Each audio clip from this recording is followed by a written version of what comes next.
ஆளுகின்ற ஆட்சியை பற்றி ஒரு பிரதர் தெளிவாக சொல்கிறாரு, கவனிங்க.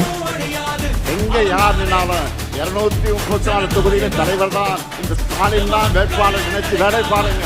என்னப்பா ஒரு ஸ்டாலின் ஆச்சுனே தமிழ்நாடு படுற பாடு போதாது. 234 தொகுதியிலையும் ஸ்டாலின் தான் போட்டியிட போகிறான் அப்படின்னு நினச்சி வேலையை பாருங்க.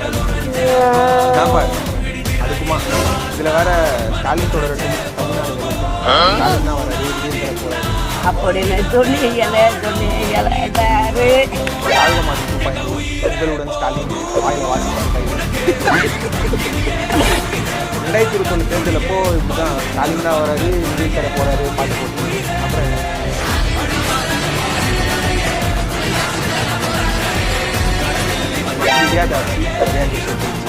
இப்போ 2026 தேர்தல் என்ன பாட்டு?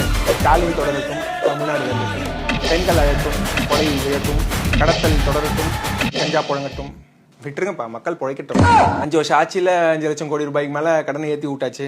2000க்கும் மேற்பட்ட பாலியல் வன்கொடுமைகள், 7000க்கும் மேற்பட்ட கொலைகள், 70,000க்கும் மேற்பட்ட கடத்தல்கள். இது போதாதுன்னு இன்னும் சம்பாதிக்கணும், மன்னராட்சி பண்ணணும்னு ஆசை. எப்படியும் உங்கள் வாரிசை தான் சீட்டில் உட்கார வைக்க போகிறீங்க. அதுக்கு சப்போர்ட் பண்ணுறதுக்கு ஒரு 2 பேர் வருவானுங்க. யார் அந்த 2 பேர்? ஒன்று திமுக மூலியமா சம்பாதிச்ச கொம்பா இருப்பான், இல்லை திமுகவுக்கு ஆதி காலத்துலேருந்தே சொம்பா இருப்பான். இந்த 2 கேட்டகரி தவிர வேற யாருக்குமே திமுக வேணாம். உண்மையாவே நல்லாட்சி பண்ணி எல்லாரையும் சமமா பாக்குறீங்க அப்படின்னா நாங்களாம் ஏன் எதிர்க்க போறோம்? நான் ஒண்ணுமே பண்ணலையாடா. அதானுங்க ஏதாவது பண்ணா தானே போடுவாங்க. அதாவது புறா திருட்டு வாயை தந்தாலே உருட்டு. ஆக்டிங்க்கு அரசியல் இடம் கிடையாது. இதுக்கு மேல திமுக ஜெயிக்கவும் வழி கிடையாது.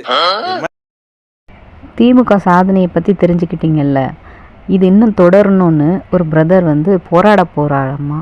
அவர் பேசுகிறத நீங்களே கேளுங்க, எவ்வளோ வேடிக்கையாக இருக்குன்னு. திமுகவை பொறுத்த மட்டும் விஜய் ஒரு பொருட்டாகவே நினைக்கல.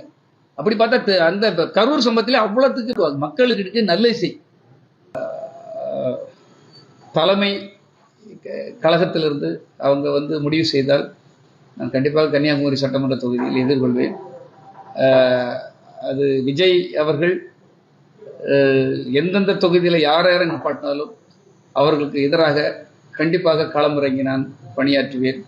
களத்தில் நியாயம் இது, தர்மம் இது என்பதை இந்த முறை நான் மிக தெளிவாக பரப்புரையாற்ற காத்து கொண்டிருக்கிறேன். விஜய் செய்த அநியாயங்கள், இந்த விஜய் செய்த இவ்வளோ செம்மையான ஆட்சி தொடர போராட போறாரம்மா, பார்த்துக்கோ.